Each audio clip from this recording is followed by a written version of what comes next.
Vi vil nu forklare, hvad vi forstår ved det elektromagnetiske spektrum. Vi har valgt 2 områder ud for det elektromagnetiske spektrum, og vi har valgt UV-stråling og gammastråling.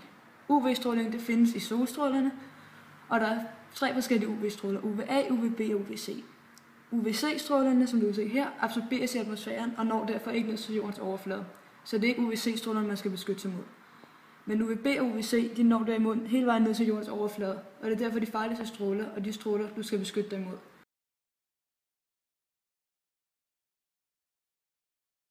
Gamma det bliver betegnet som et Y, som du kan se her, og gammastråling det bliver dannet ved radioaktivitet.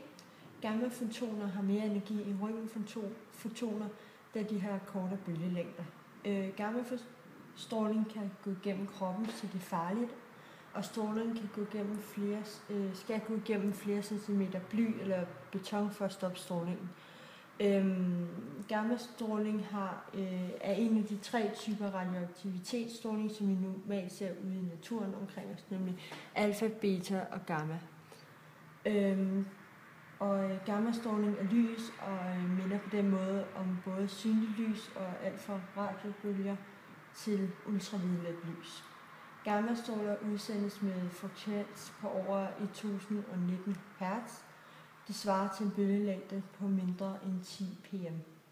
Atomkerner, der har udsendt alfa- eller beta-stråler, er ofte i det, man kalder en exciteret tilstand.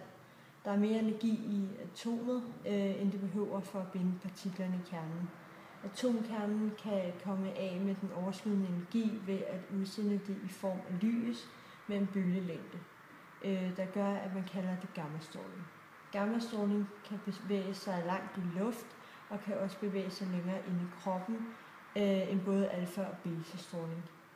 Heldigvis har gammastråling meget lavere energi end alfa og beta, så man